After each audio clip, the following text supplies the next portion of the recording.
The Triggy system is designed to improve the precision of timing in an environment where you're recording physiological signals and you may be relying on devices that are interfaced with a computer that don't have very precise timing, like parallel ports or serial ports, to mark events. So what Triggy does is it allows us to measure the occurrence of actual physical events with different types of sensors.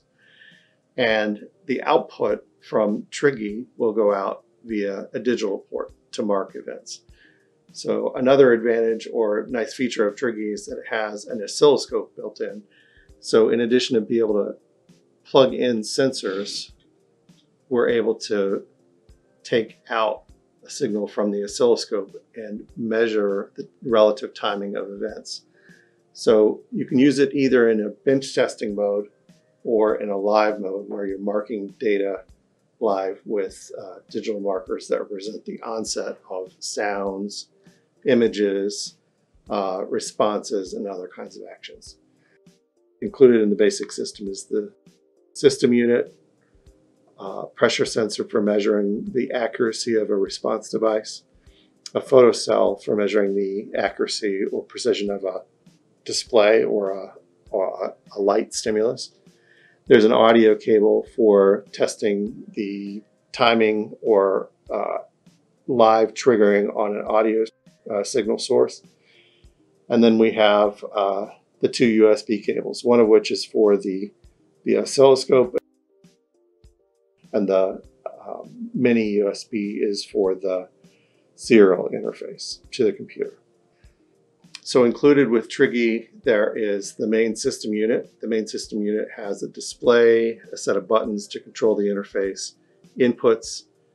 There's an auxiliary input for some of the channels here to allow you to connect something like a response device or other multi-channel device.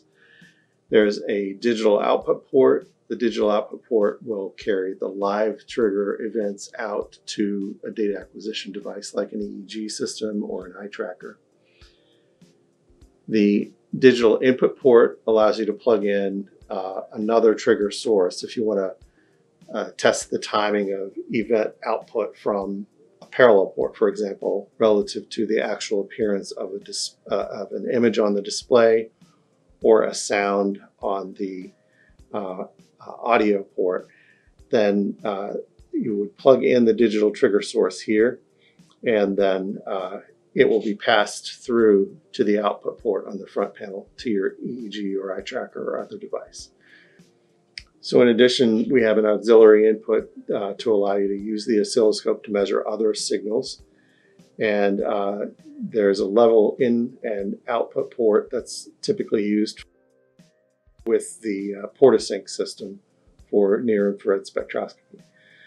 So in addition to the oscilloscope port, there's a USB serial port. So all the live events that come in on the, or that are detected on the sensor ports will be reflected out on the serial port if you set it to do that. That serial output port would normally be connected to your experimental control computer, and that would allow you to, for example, connect a response device here. You would have the triggers related to stimuli coming out to the EEG system, and then the responses would also be able to go out via the serial port to the experimental control software over a separate USB cable, so that you're able to gauge reaction time and accuracy live during an experiment. The response device, which connects to inputs 5 through 8, is optional. When using Triggy for audio applications, channels 5 through 8 will likely be used with additional audio input cables. And in vision science applications, you may want to use inputs 5 through 8 with additional photocell sensors. Another optional item would be an auxiliary input cable to allow you to connect analog signals from another device to the oscilloscope DAC.